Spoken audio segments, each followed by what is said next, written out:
बांग्लादेश गंगा, ब्रह्मपुत्र और मेघना जैसी शक्तिशाली नदियों से घिरा हुआ देश अपने इतिहास के एक महत्वपूर्ण मोड़ पर खड़ा है। 1971 में आजादी की खूनी जंग के बाद बने इस देश ने, जिसमें 16 करोड़ से ज्यादा लोग रहते हैं, तमाम मुश्किलों को पार करते हुए आर्थिक मजबूती और सामाजिक तरक्की की मिसाल पेश की है। लेकिन इकोनॉमिक ऑप्टिमिज्म के पीछे कुछ परेशानियां अभी भी हैं। पॉलिटिकल पोलराइजेशन,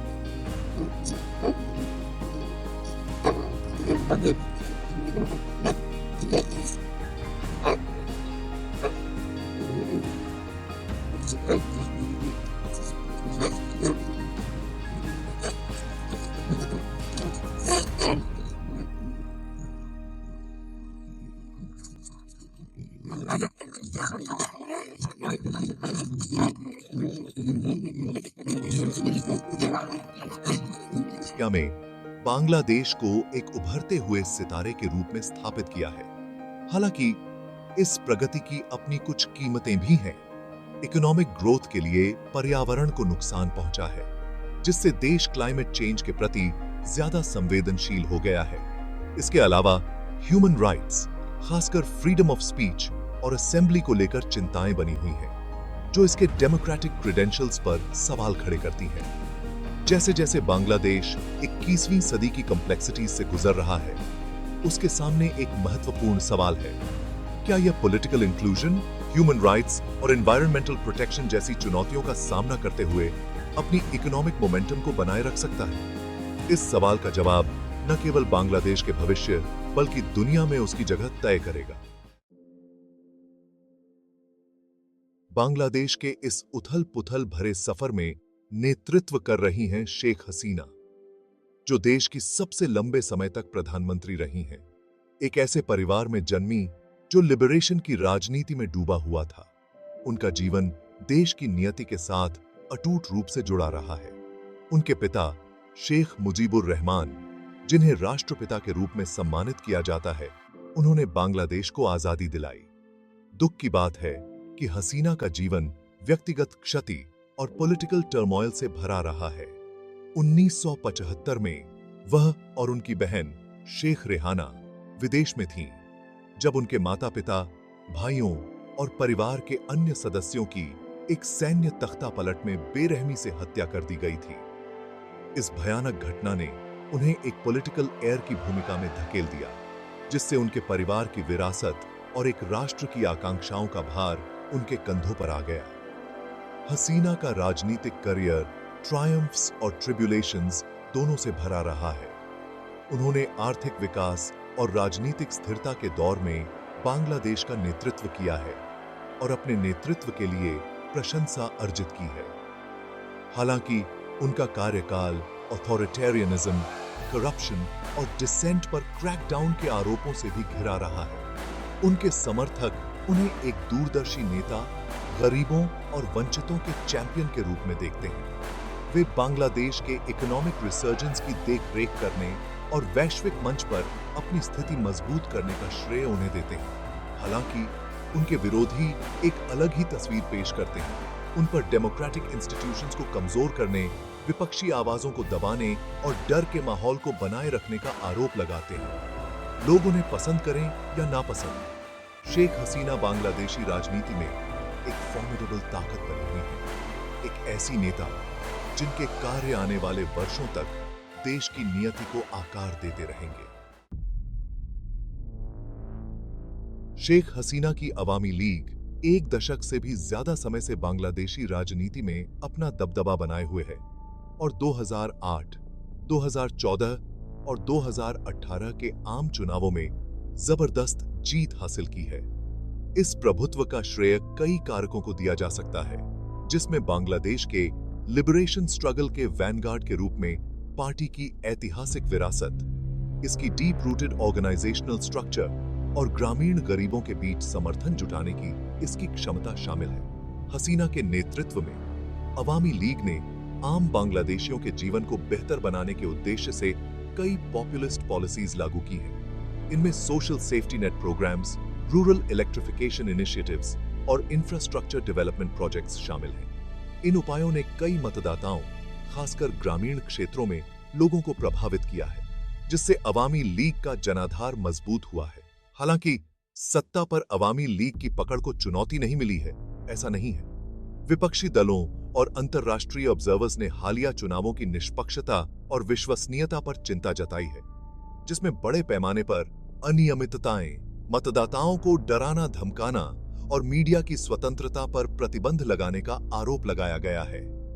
अवामी लीग के प्रभुत्व ने एक ऐसी स्थिति पैदा कर दी है जहां विपक्ष कमजोर और बिखरा हुआ है, जो सरकार को प्रभावी ढंग से जवाबदेह बनाने में असमर्थ है।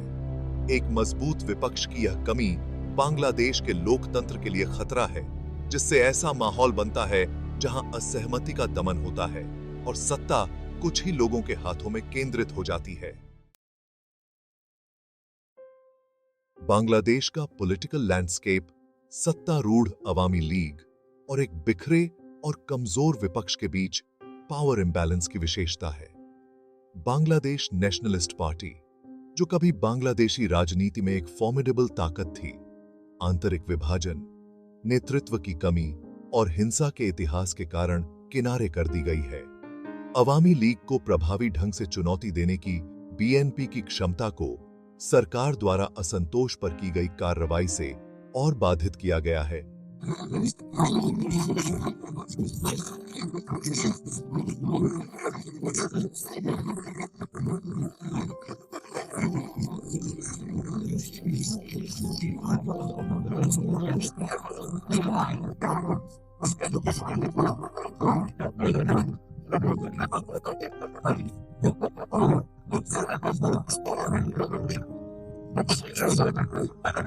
कमजोर करती है, जो एक स्वस्थ और कार्यशील लोकतंत्र के लिए आवश्यक तत्व है। अपने सामने आने वाली चुनौतियों के बावजूद विपक्षी दल और नागरिक समाज समूह अपनी आवाज उठाते रहते हैं। अधिक से अधिक पॉलिटिकल स्पेस, स्वतंत्र और निष्पक्ष चुनाव और ह्यूमन राइट्स के सम्मान की मांग करते हैं। एक अधिक समावेशी और लोकतांत्रिक बांग्लादेश के लिए उनका संघर्ष एक कठिन लड़ाई बनी हुई है, लेकिन यह देश के भविष्य के लिए महत्वपूर्ण है। भाग 5, आर्थिक प्रगति और बनी रहने वाली चुनौतियां। पिछले 2 दशकों में बांग्लादेश का आर्थिक परिवर्तन रिमार्केबल रहा है। कभी दुनिया के सबसे गरीब देशों में गिने जाने वाले बांग्लादेश ने हाल के वर्षों में लगातार 6% से अधिक की आर्थिक विकास दर हासिल करते हुए एक विकास सक्सेस स्टोरी के रूप में अपनी पहचान बनाई है। इस प्रभावशाली आर्थिक प्रदर्शन को कई कारकों ने गति दी है, जिसमें एक जीवंत, रेडीमेड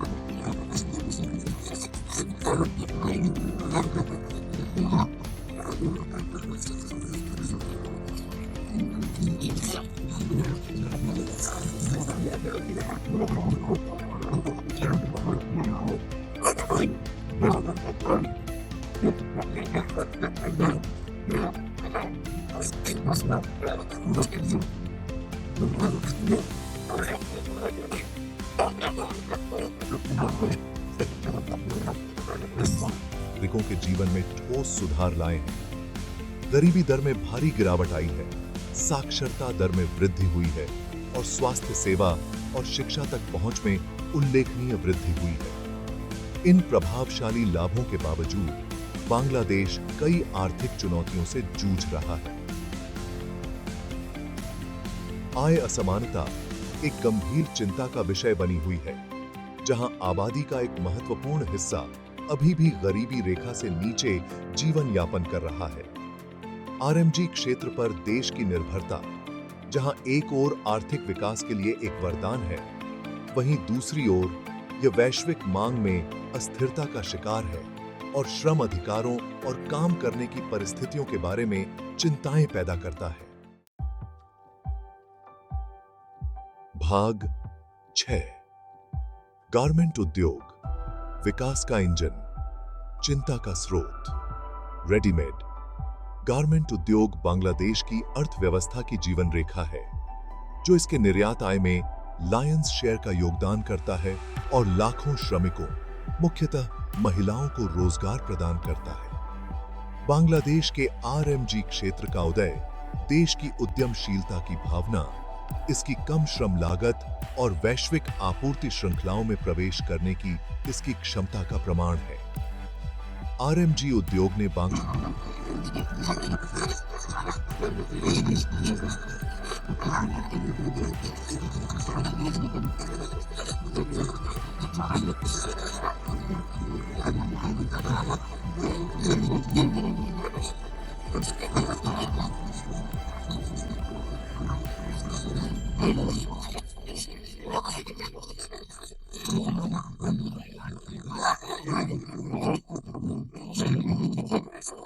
हालांकि आरएमजी उद्योग का तेजीबाजी से विकास एक कीमत पर हुआ है।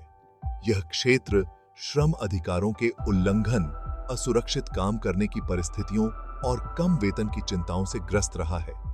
2013 की राणा प्लाजा आपदा, जिसमें एक फैक्ट्री के ढहने से 1100 से अधिक गारमेंट कर्मचारियों की जान चली गई थी, ने उद्योग के डार्क अंडरबेली को उजागर किया, फास्ट फैशन की मानवीय कीमत को उजागर किया। राणा प्लाजा त्रासदी के मद्देनजर आरएमजी क्षेत्र में सुरक्षा मानकों और काम करने की परिस्थितियों में सुधार के संबंध में कुछ प्रगति हुई है। हालांकि चुनौतियां बनी हुई हैं और यह सुनिश्चित करने के लिए और अधिक किए जाने की आवश्यकता है कि उद्योग का विकास टिकाऊ हो और इसका लाभ सभी हितधारकों को मिले, न कि केवल कुछ चुनिंदा लोगों को। भाग 7, मानवाधिकार, प्रगति पर एक साया। बांग्लादेश की प्रभावशाली आर्थिक प्रगति और विकास लाभ मानवाधिकारों के बारे में लगातार चिंताओं के साए में डूबे हुए हैं। असहमति पर सरकार की कार्रवाई, अभिव्यक्ति की स्वतंत्रता पर प्रतिबंध और एक्स्ट्रा जुडिशियल किलिंग्स और इन्फोर्स्ड डिसअपीयरेंसेस के आरोपों ने देश की अंतरराष्ट्रीय प्रतिष्ठा को धूमिल किया है और लोकतांत्रिक मूल्यों के प्रति उसकी प्रतिबद्धता पर सवाल उठाए हैं। हाल के वर्षों में बांग्लादेश में असहमति के लिए जगह काफी कम हुई है।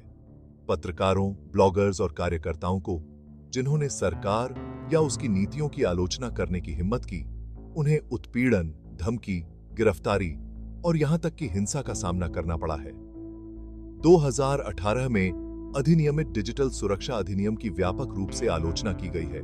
इसे ऑनलाइन डिसेंट को दबाने और उन व्यक्तियों को निशाना बनाने के लिए एक उपकरण के रूप में देखा जाता है जो सरकार के प्रति आलोचनात्मक विचार व्यक्त करते हैं।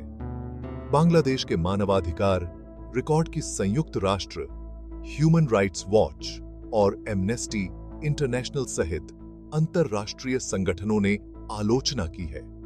इन संगठनों ने मानवाधिकारों के हनन के एक पैटर्न का दस्तावेजीकरण किया है, जिसमें extra judicial killings, enforced disappearances, torture और आर्बिट्रेरी डिटेंशन शामिल हैं। इन आलोचनाओं पर सरकार की प्रतिक्रिया डिसमिसिव रही है, अक्सर आरोपों से इनकार करते हुए या यह दावा करते हुए कि वे राजनीति से प्रेरित हैं। हालांकि मानवाधिकारों के हनन के बढ़ते सबूतों को नजरअंदाज नहीं किया जा सकता है। बांग्लादेश को इन चिंताओं को दूर करने, मानवाधिकारों के उल्लंघन के लिए जवाबदेही सुनिश्चित करने और ऐसा वातावरण बनाने के लिए ठोस कदम उठाने चाहिए जहां अभिव्यक्ति की स्वतंत्रता और असहमति का सम्मान और संरक्षण हो। भाग 8, क्षितिज पर मंडराते पर्यावरणीय खतरे। बांग्लादेश नदियों के एक नेटवर्क से घिरा हुआ एक निचले स्तर का डेल्टा राष्ट्र क्लाइमेट चेंज के प्रभावों के प्रति अत्यधिक संवेदनशील है। समुद्र के बढ़ते जल स्तर, अधिक बार और तीव्र चक्रवात और अनियमित वर्षा के तरीके देश के पर्यावरण, अर्थव्यवस्था और जीवन के तरीके के लिए एक अस्तित्वगत खतरा पैदा करते हैं। क्लाइमेट चेंज के परिणाम पहले से ही पूरे बांग्लादेश में महसूस किए जा रहे हैं। तटीय समुदाय खारे पानी की घुसपैठ से जूझ रहे हैं, जो पीने के पानी के स्रोतों को दूषित कर रहा है और कृषि भूमि को बंजर बना रहा है। समुद्र के बढ़ते जल स्तर और नदी के कटाव के कारण लाखों लोग विस्थापन के जोखिम में हैं। बांग्लादेश क्लाइमेट चेंज से निपटने के अंतर्राष्ट्रीय प्रयासों में सबसे आगे रहा है। उसने विकसित देशों से कमजोर देशों को ग्लोबल वार्मिंग के प्रभावों के अनुकूल होने में मदद करने के लिए अधिक से अधिक वित्तीय सहायता की वकालत की है। देश ने प्राकृतिक आपदाओं के लिए पूर्व चेतावनी प्रणाली विकसित करने और जलवायु अनुकूल कृषि को बढ़ावा देने में महत्वपूर्ण प्रगति की है। हालांकि चुनौती का पैमाना बहुत बड़ा है और क्लाइमेट चेंज के प्रभावों को कम करने के लिए बहुत कुछ किए जाने की आवश्यकता है। इसमें रिन्यूएबल एनर्जी सोर्सेज में निवेश करना, टिकाऊ खपत और उत्पादन प्रतिमानों को बढ़ावा देना और तटीय सुरक्षा को मजबूत करना शामिल है।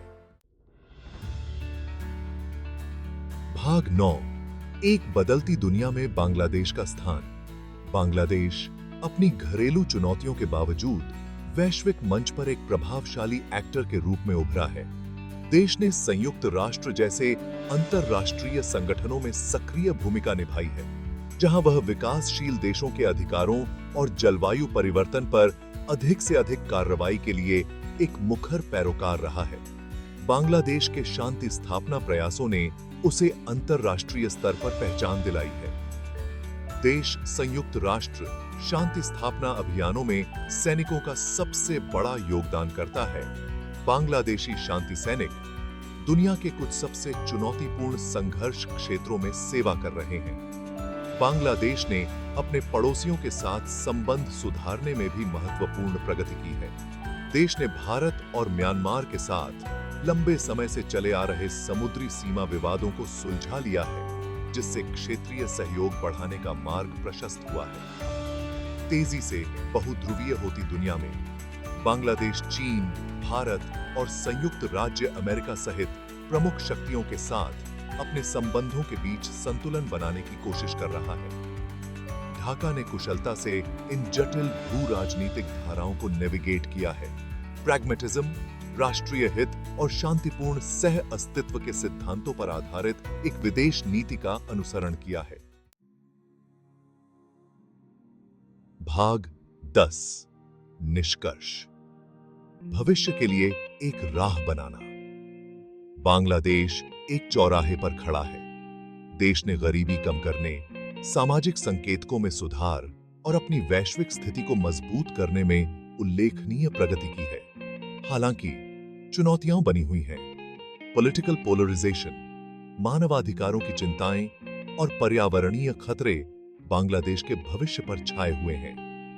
बांग्लादेश के लिए आगे का रास्ता एक अधिक समावेशी और लोकतांत्रिक राजनीतिक व्यवस्था को अपनाने में है, जो मानवाधिकारों का सम्मान करे, कानून के शासन को कायम रखे और असहमति के लिए जगह प्रदान करे। सरकार को extra judicial killings, enforced disappearances और अभिव्यक्ति की स्वतंत्रता पर प्रतिबंधों के बारे में चिंताओं को दूर करना चाहिए। बांग्लादेश को पर्यावरणीय स्थिरता को भी प्राथमिकता देनी चाहिए। रिन्यूएबल एनर्जी सोर्सेज में निवेश करना चाहिए, जलवायु अनुकूल कृषि को बढ़ावा देना चाहिए और तटीय सुरक्षा को मजबूत करना चाहिए। देश की दीर्घकालिक समृद्धि क्लाइमेट चेंज के प्रभावों के अनुकूल होने और आने वाली पीढ़ियों के लिए अपने प्राकृतिक संसाधनों के संरक्षण की क्षमता पर निर्भर करती है। बांग्लादेश की यात्रा मानवीय भावना के लचीलेपन, नवाचार की अपनी क्षमता और एक उज्जवल भविष्य की अटूट खोज का प्रमाण है। अपनी चुनौतियों का डटकर सामना करके और लोकतंत्र, मानवाधिकारों और पर्यावरणीय स्थिरता के सिद्धांतों को अपनाकर बांग्लादेश अपने सभी नागरिकों के लिए अधिक समृद्ध और न्याय संगत भविष्य सुरक्षित कर सकता है।